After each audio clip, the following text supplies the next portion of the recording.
Story time action. Most people like stories, right? Well, I'm on an epic adventure. Got my pack, got my cache equipment, mountaineering equipment on my e-bike, and it ran out of juice, so I'm charging it. And I'm in a place where there's no cell service. Really cool gas station. But I have a story about this gas station. So over here at these gas pumps, long ago, I was driving my vehicle and it had an engine fault on it. I had a Ford Transit van. And at gas pump number 1, I rolled up and it quit, like the engine seized.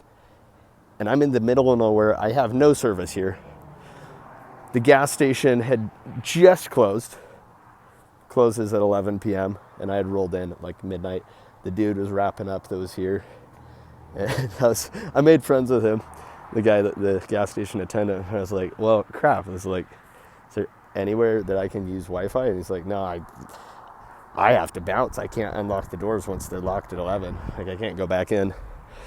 So I was like, all right, well, looks like I'm sleeping in my van at pump number 1.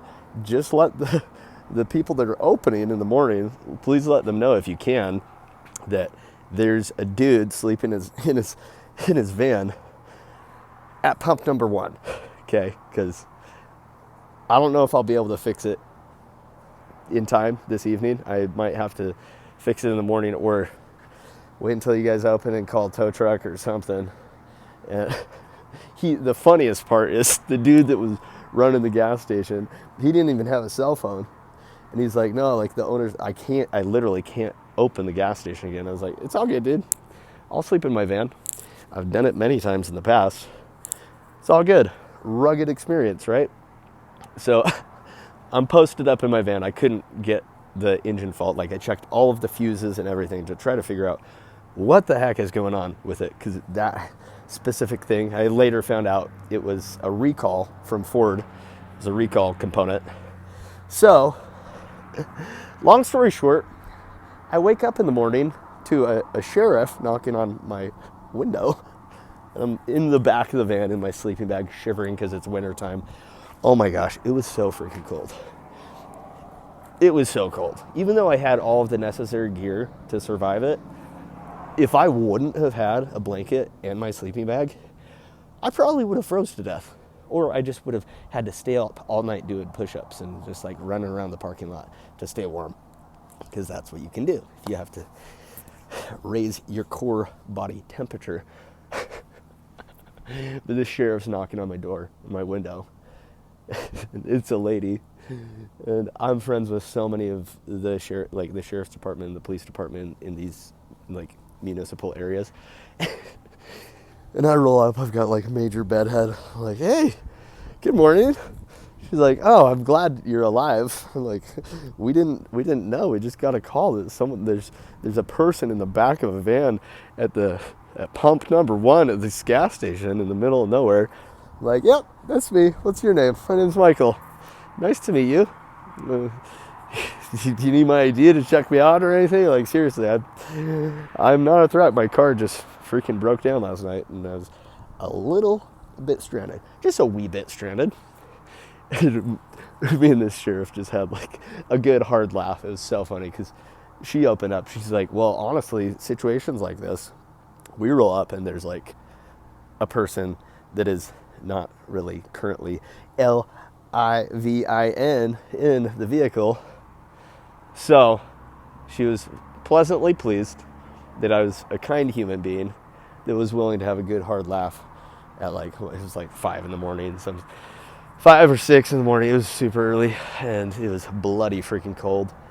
And so luckily she hooked me up because I was like, hey, there's no service here. Can you radio in, deep mic in to have a tow truck cruise out here, or can I borrow your cell phone, your comms? And she did. She totally pulled through. And then we became friends. It's like everywhere you go in life, the majority of police force, sheriff's department, highway patrol, SWAT team, FBI, CIA, all the 3-letter agencies, yes, there are people that do love power and control and authority Just respect them though, because they did work hard, really hard, to get to their position of authority that they're in, their level of responsibilities. So respect them, seriously. Even if you have beef with cops and stuff, it's way better if you just become friends with them, because they all talk to each other, especially in your city. Even if you live in a massive city where there's like 10,000 cops. I actually don't know if there's a city that has 10,000 cops. Maybe. I'll have to research that. But like a couple hundred cops, they all talk to each other. They talk story, just like we're talking story right now. That's what they call it in Hawaii, like talking story. But yeah, all the cops, they hang out, they talk to each other about their day and different random interesting people and scenarios. And they'll like share their stories. Like, yeah, this dude was really nice. Like, take note. I'm not joking. They do tell each other. I've just experienced it too much. I am very motivated to become friends with police force, like because I'm training them in like a government contracting level. But it's not hard to make friends. Go make friends. And beyond that story, it was just a funny thing because like now I'm at this same location again, and I'm not broken down.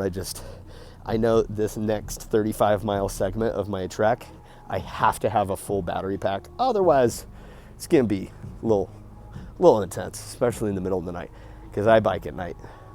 Reduce traffic levels. You're much safer actually biking at night, as long as you have situational awareness of vehicles that are slowing in. So yeah, but go exploring.